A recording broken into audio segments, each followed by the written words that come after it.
place of just being one with God, one with Spirit, with Jesus. Whatever we call God, it's being in that oneness, right, in that feeling, and so Easter is a wonderful day to remember that regardless of, there's so many different traditions that celebrate something in the spring. We're also in the middle of Passover, and so there is this connection with God that is part of that, the Christ consciousness that we're celebrating. And with Easter, we are celebrating new life. We celebrate it in lots of different ways. We've got new outfits, many people. And I know that Shirley here has a beautiful hat, and that's another tradition of Easter bonnets, right? And we have quite a few lilies that are here, and that's a symbol of the new life that we have. And the Easter bunny, right? The Easter bunny brings symbols of new life, right? So that can be colorful and tasty Easter eggs, which might be colored real eggs, or it might be just some candy eggs, that are in there, all nestled in grass in a treasured Easter basket. We saw lots of those yesterday. And there could be some chocolate bunnies. And I think for the kids, they may look forward to those delicious peeps, which are they're chicks, but we know that they're really good, right? But I like to suggest that the best part of the new life is the life that we find within us. It's not all of these outer symbols, but they're just helping us celebrate this inner transformation that's going on, that we're remembering. Now, around the world today, Christians are remembering Jesus as their Savior, who represented that life is eternal, that there is life after death, right? So, but today, I want to talk about the significance of Easter in Science of Mind and New Thought. And we talk about, there's a spiritual practice that we're going to sum up in today's title: reveal, release, rise, and repeat. It's a spiritual practice after all, right? So those who practice New Thought view Jesus as a master teacher who led by example, and by telling people that what he did, they could do also, right? He wasn't the one and only exception. He said, this you can do also, right? But he's showing us, teaching us how to do it. In rising from the dead, he did show that life is eternal, right? After this life on earth, life continues. And as the consciousness is freed from the body, it expresses on another plane of existence. And that's a comforting thought. And to know that there is the infinity of our existence comes from before and while we're here and after. Because we're all part of that one life that is God, right? Each one of us. Now, Ernest Holmes, the founder of the Science of Mind, like Jesus, also encouraged people to focus on this life, the life that we're living here on earth. And so we want to connect with that kingdom of heaven that's within ourselves to express our highest and best self. We want to let go of any worries about what might be coming next and see what's important in this world is to discover and reveal our inner splendor, the truth of who we are, to remove any blocks that we have to expressing that truth, that true self, and to rise up and share our divine gifts with the world, right? It's not just about planning for the next life. It's about living in this life and living in all of its fullness. Now, in an Easter sunrise service, we celebrate when Jesus rose from the tomb.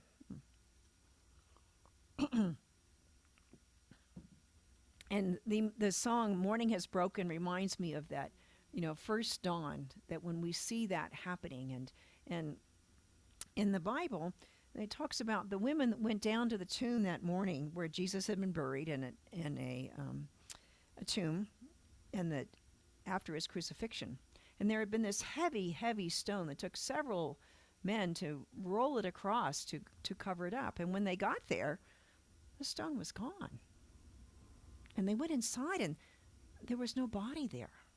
Right? They had seen it the day before, but wasn't there. And they were confused. And then the two angels came, and they were dressed in these gleaming white clothes that were so bright they could hardly look at them. And the angels asked, "Why do you look for the living among the dead? He is not here. He has risen." Right? So Jesus later appeared to the women as they returned to Galilee, and again in the upper room where the apostles met together. But this demonstrated that life is eternal. All right? But there's something more that Jesus wanted to teach us. He wanted us to experience heaven on earth. And one of the things that's really significant about this story, because so many stories in the Bible are metaphorical, is that when Jesus appeared to the apostles, he appeared with them in the upper room. Right? This is where they met. And they were sharing food together, and so he was really there. But the significance of the upper room is that this is when we go into that higher level of consciousness. That's where we let go of the ego and we engage with the oneness. And it's in that higher level of consciousness that we see the spiritual truth, and that we see that we are one with God, that Jesus is one with God, that Jesus is the great teacher. And that's where we experience Jesus, whether he's physically on this plane or in the next plane. Right? It's all in that consciousness which goes beyond this physical plane of existence, right? Beyond the material world. Now, let's come back to this world, though. Nona Brooks was a predecessor of Ernest Holmes and New Thought movement, and she said, "Do not think that you must wait until you die to know eternal life. Life in its fullness is here now." Now, Nona Brooks has an interesting story. In 1897, let's see, now I've got 1887, let me get this right. 1887, at age 26, she experienced a divine healing while she was taking a New Thought class with her sister. So this is even before Ernest Holmes. New Thought had been around for a while. And about 10 years later, she was ordained in 1898 as a divine science minister. And she went on to move to Denver and founded the Divine Science Church of Denver in 1899, a year later. So New Thought has taught from the beginning that by changing our thinking, we can change our life. That's the New Thought. And it happens right here and right now. Spiritual transformation is about awakening to the one, to the power and presence within us and within each and every person, within everything that is. Right? And so on Easter, we roll away from the tomb of our small selves, right? From that ego that keeps us locked in. And the celebration of Easter provides an opportunity to rise above our past experiences and choose to live our lives on a higher level of consciousness, of awareness, which we call the Christ consciousness, right? In the Science of Mind textbook, Ernest Holmes wrote, "We all have the ability to transcend previous experiences and rise triumphant above them. But we shall never triumph over them while we persist in going through the old mental reactions." So while we've got the old thinking, we're going to get the old life. When we have new thinking, we'll have the new life, right? Our old mental reactions and beliefs, including the accumulated collective beliefs of humankind, are like a tomb that has limited our life experiences. So our path to transcend those limiting beliefs has 3 basic steps that I'm going to talk about this morning. First, reveal the inner splendor, the spiritual truth of who we are. Second, release any blocks that obscure that truth. Third, rise up and share that truth with the world. And finally, repeat the process again and again as a spiritual practice, right? Now, reveal means the way we reveal the spiritual truth is by listening to that voice of spirit that's within our hearts, right? It's never anywhere. We just have to uncover it, right? And so we can uncover and reveal that inner truth and light of who we truly are. We are beloved creations of God, made from itself, right? We are each a unique individualization of that one life that is God. And so in this song, I Come to the Garden Alone, it is where we come to be with Spirit. We let go of everything else and we are just there present in that oneness, right? With no separation, truly one with God. So we go to God first for guidance, and then what you seek will be divinely inspired and informed by that infinite divine intelligence. You know, we know a lot with our minds, with our worldly minds, but when we hook up to the oneness, it's like having a computer that's sitting on your desktop versus the computer that's connected to the internet. It's an amazing amount that we have access to, and that's just a little bit of the infinite intelligence that's available through Spirit. You know, we all know everything without ever knowing why or how, right? And so when we go to this level, we will discover our inner splendor as a creation of God, right? Now, in the book Stillness Speaks by Eckhart Tolle, he says, you find peace not by rearranging the circumstances of your life, but by realizing who you are at the deepest level. Right? Now, once we reveal the truth, the next step is release. And on another level, the resurrection of Jesus offers us the lesson that just as that stone was rolled away from the entrance to Jesus' tomb, we too can roll away the stone of our small selves to let that true self express a higher and deeper level of consciousness. In essence, living from that Christ within us, from that Christ consciousness.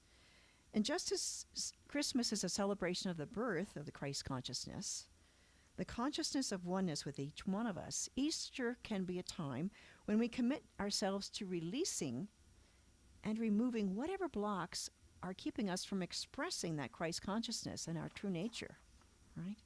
And that's why it feels, we celebrate Easter, that we're free to be ourselves. I mean, fully alive. It's so exciting, right?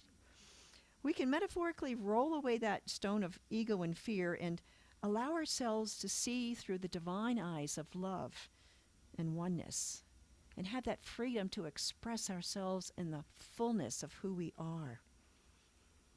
Releases as a process of, and again and again and again, revealing what needs to be let go of, reconciled, or simply turn away from, right? Whatever the block says, whatever form it shows up in. And you might discover when you excavate some of those buried scorecards that we keep, we have these resentments or anger or something that happened 20 years ago that we're still angry about, and it still keeps part of us locked up, right?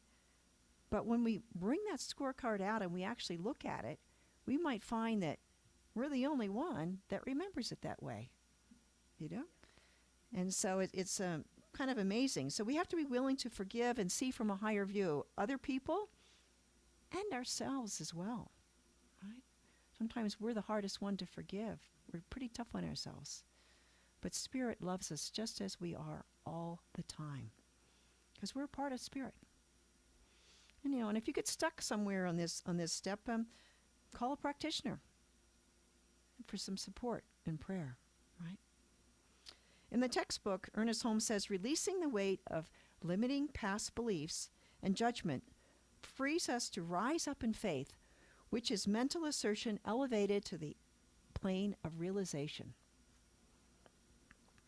So once we see these layers of judgment, false beliefs, resentment, anger, they're often held in place by blame, shame, and guilt. And so we have to release all of these things, right?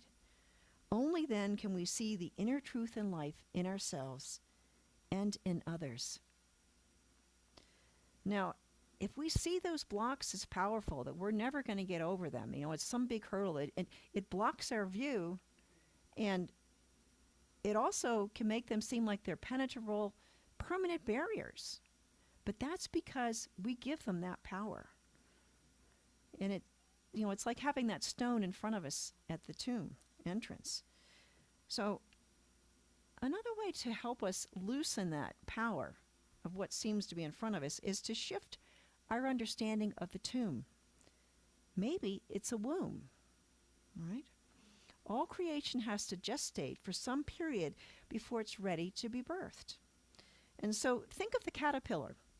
It's in its chrysalis while it's transforming into a butterfly. So it needs that womb to protect it while it's going through that transformation process, right? It keeps us from getting before we're ready to move forward. And when it's ready to be released, the process of pushing against that outer casing with its new wings is what gives the butterfly the strength to actually fly when it does break through that chrysalis. It doesn't get through out of it too soon, just at the perfect time, right? So similarly, all of our creative ideas and possibilities have to gestate before they're brought into form. And so, when we try out our new ideas in the world, we can see what's true and what's not. We start by listening to spirit on the inside, and hopefully that's where we have some clarity when we're there. But we also, as in our life experience, one of the reasons we're here is to test out those ideas. There's an infinite possibilities, and so we try them out. And so that's how we see the difference between darkness and light.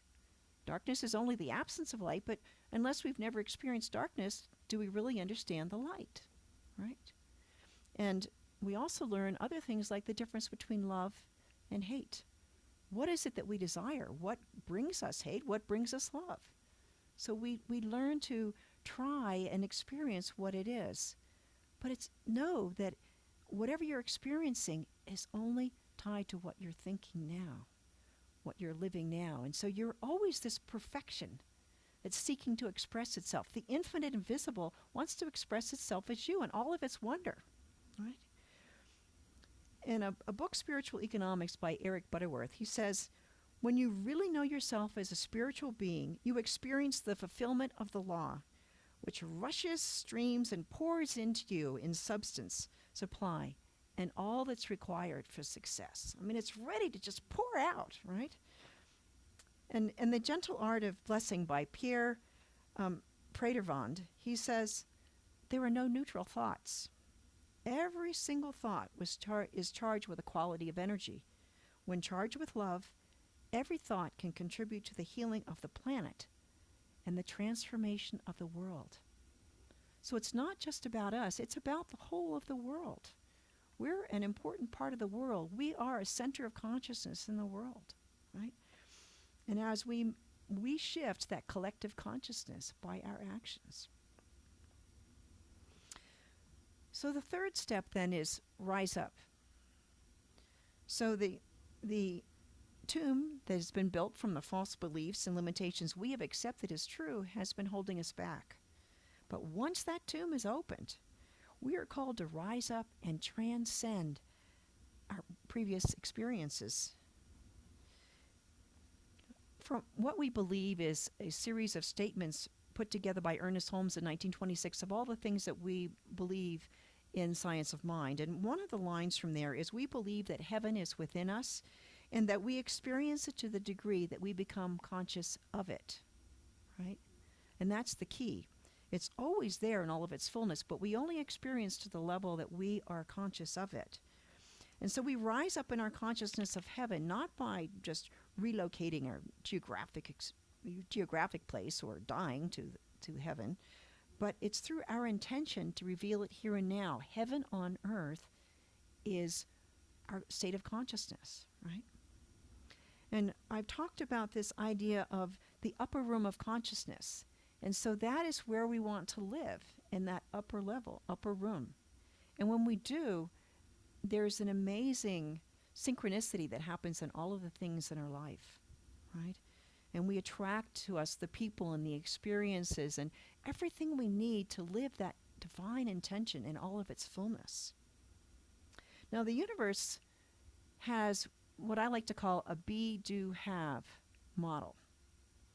And it's why consciousness is so important.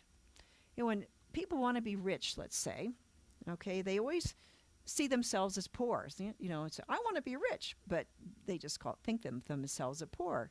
So they're never going to have that. And so if they want to have all those riches, but they see themselves as poor, that riches are out there. Or, well, I have some now, but I want that much. And it's always out there, out there, out there. And we're separated from our good. And that the consciousness of separation is what's controlling this situation, right? So now if we come back to the B model, B point of being, so we have to be rich in our conscious mind and accepting who we are. Well, if we are rich, then we'll automatically do the things that rich people do. And we'll automatically have the things that rich people have. But it starts with being, not from not having, not from that separation. Now, we talk about that, but this applies to everything in our life. Let's say we want to lose weight, or we want to get ourselves to exercise and eat healthy foods, right? But if we see ourselves as separate from that goal, we say, oh, I'm overweight. Oh, I'm too tired to exercise. Or we're trying to force ourselves to do something that's against our nature. It's exhausting. It's that separation again. And we try again and again and again. And so, but if we come back to that being level and we see ourselves at that ideal way to that person who just loves to exercise, I can't wait to get up and exercise in the morning, it's so much easier to resume doing the things that match who we are, that ideal weight or the healthy, fit body, because we are this fit person. We are this divine creation. It's wonderful. Now, the infinite invisible is always wanting to create through its creations, through us, right? It can be very seductive to want to engage in gossip and hate and judgment. Social media is based on fear. They are so great at capturing whatever we are fearful about, because why? It brings us back to look at the next posting and the next and the next, and it's just a vicious circle and we get stuck there. It's appealing to our fight or flight instinct, right? And so the alternative is practice tuning into that divine inspiration, to go into that upper room level of higher consciousness that's always there, right? We just have to remember that's where we're supposed to be living. And so we choose the path of spiritual truth and awakening.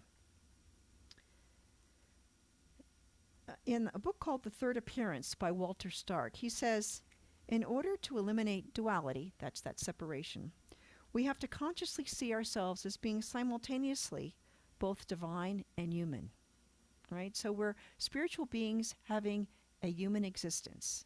We're not human beings trying to reach for the spiritual. We are already spiritual beings having a human existence here on the earth. Another wonderful author called Bell Hooks wrote a book all about love, and she said, living life in touch with the divine spirit lets us see the light in all living beings. That light is a resurrecting life force. And so this new life is not just in us, it is in all people. Seeing all people as having that potential, seeing all people as that is the spiritual truth of who we are. And so we call it out and we want to dance through life with people at that level. That's the exciting part of being alive and being a part of a spiritual community. We are here to dance together and raise each other up. There's days when we're the person raising one up, and we're days when we're the one being lifted up, right? We need each other. We're here for each other. Now, I'd like to share a story that talks about this topic. And in the early 20th century, there were Jews from Eastern Europe fleeing religious persecution. They immigrated to the United States in large numbers. And there was one family by the name of Karnofsky. They came from Lithuania, right? And they had many hardships on their journey, and that there were fears about clearing Ellis Island and the difficulty that they had, and going through the quarantine, and it was it was quite a laborious process. It was hard enough just getting out of Lithuania and getting over here, but getting into America and getting assimilated into the society was a difficult process. But they had gone through the process of revealing their inner splendor by discovering who they were in their hearts, right? And they were standing true to their faith in God. And God carried them through all of these hardships to be in this new place, called them forth, and took care of them all along the way. They had released the obstacles in their way by leaving Lithuania, right? And they were rising up again in America, right? So they revealed who they were. They released the blocks, and they were rising again. Their hearts were open and filled with compassion for others who might be struggling even more than they had, right? So one day, the Karmanovsky family saw a 7-year-old boy who was all alone, hungry, and desperate. So they brought him home for a little bit of respite from the harsh streets of that lonely city where they were living. Now, this little boy, he stayed and he spent the night with his Jewish family. And for the first time in his life, he was treated with kindness and tenderness. And when he went to bed that night, Mrs. Karnovsky sang him Russian lullabies, which he sang with her, right? And later he learned to sing and play several Russian and Jewish songs, right? He loved them. And over time, this boy became the adopted son of the family. Now, Mr. Karnovsky gave him money to buy his first musical instrument. This was a custom in Jewish families, right? And so later, when this young boy became a professional musician and composer, he used these Jewish melodies that his adopted mother had sung with him in Russian, and he used them in compositions such as St. James's Hospital and Go Down Moses. That little boy grew up and he wrote a book about this Jewish family who had adopted him in 1907, right? And he proudly and fluently continued to speak Yiddish, right? Besides English, of course. But in memory of this family until the end of his life, he wore the Star of David. He said that this family, with them, he learned to live a real life and learned determination, right? It transformed his life. This little boy's name was Louis Armstrong. And so we all know this man by his timeless music. And we owe it to that Karnovsky family that helped him reveal his inner splendor, release his blocks, and rise up to share his inner splendor to the world. You know, we're all called to reveal the truth, to release the blocks that have kept us entombed, and then rise up to those, express the higher possibilities for our lives, the ones that we were created with, the intention, divine intention for us. And as we allow that, the infinite invisible to create through us and as us, we can experience heaven on earth right here and right now. To begin, we have our spiritual practice. And should we bump into some new stones of fear or doubt or victim thinking that block our path, well, we can return to our spiritual practice. Reveal, release, rise, and repeat as needed. This is the promise of Easter and the inner gift of spiritual transformation. We rise up and live life to its fullest. There's a wonderful quote from Amanda Gorman. She said, "For there is always light. If only we are brave enough to see it, if only we are brave enough to be it." Right? You may remember her as the young woman who was the first American National Youth Poet Laureate. And she listens to and responds to the intuitive nudges and sparks within her and dances with the creator of the universe. She presented one of her original inspiring poems at the inauguration for President Biden just over a year ago, on January 20th, 2021, right? That great day, we were so inspired by her voice, by her heart, and she shared her inner splendor with the world. It is the power and presence of God within her heart and mind, and we too have that same power and presence within us. It is our inner splendor, our spiritual magnificence. You know, the CSL movement says its purpose is to awaken humanity to its spiritual magnificence. And we encourage you to reveal truth, release the blocks, and rise up, and then do it again and again. Let's take this to prayer.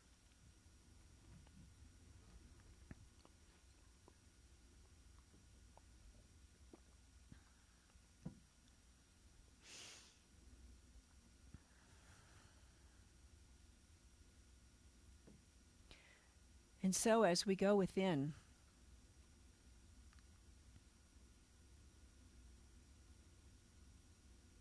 we may find ourselves having some fear, some hesitation.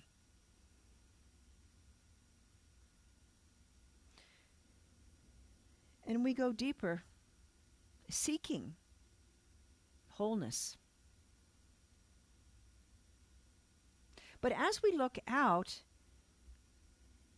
it's as if we are hemmed in by walls on all sides of us. So many things blocking us. And so there is fear. Fear of the pandemic, what will happen next? Fear of the war going on in the world, in fact, 70 places around the world. Fear of inflation, what is going to happen next, right? In our relationships, perhaps there are struggles. Perhaps there is miscommunication or ghosting or something that's going on, and we seek love and we are finding only rejection. We are entombed. We feel so limited. What is going on? We want to get out. We're reaching in all directions, and still there is this stone wall. And then we hear that voice within that says, "Be still and know that I am God." And our breathing slows down. Be still and know that I am God. And so we calm down. And we allow ourselves to go within, to respond to that still, small, quiet voice of spirit within. And so we feel all of the pressure releasing, the fear and panic, anxiety dissolve.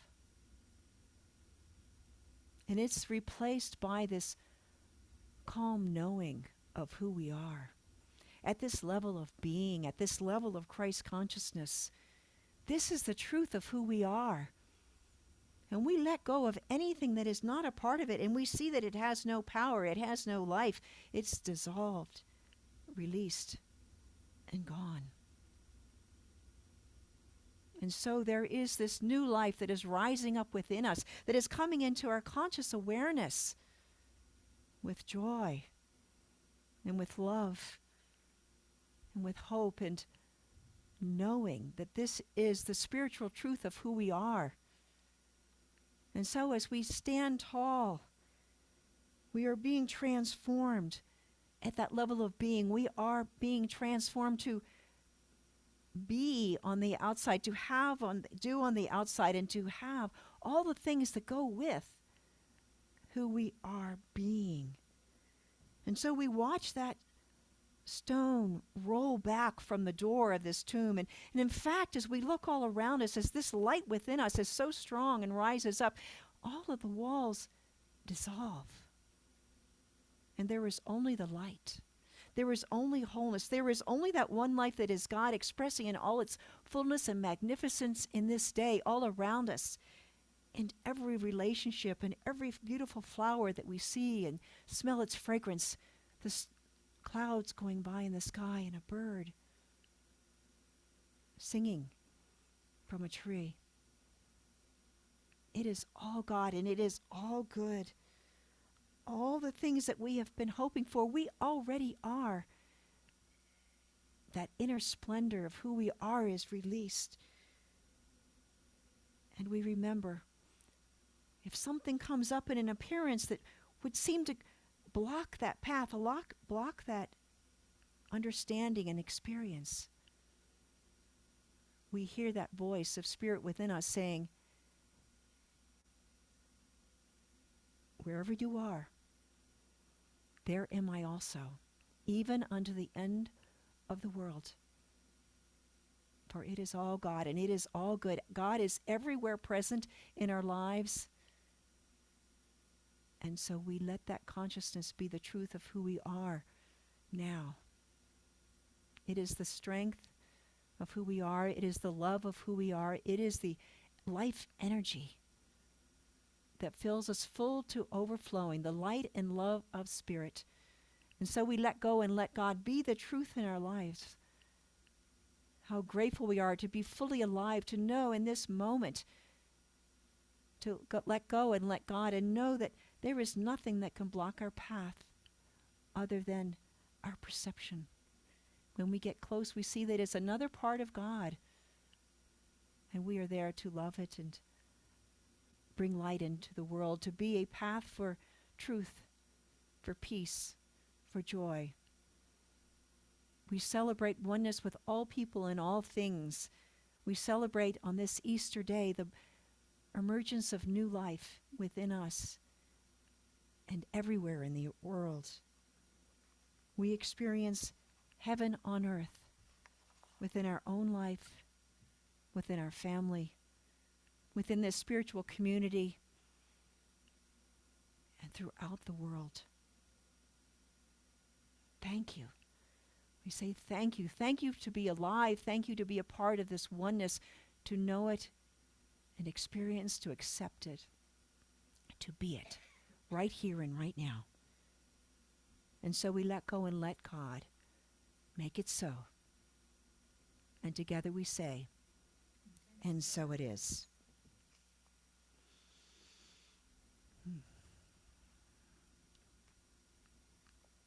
So we have another song that's one of the newer ones, that's a popular one on Easter. And You Raise Me Up. You know, it's speaking of God as personified, and you raise me up. But it's God is that infinite invisible that within us, that still small voice of God within our hearts. And it speaks to us if we are still and we listen. And so there's a line, there I am still and wait here in the silence until you come and sit with me. It reveals our inner splendor.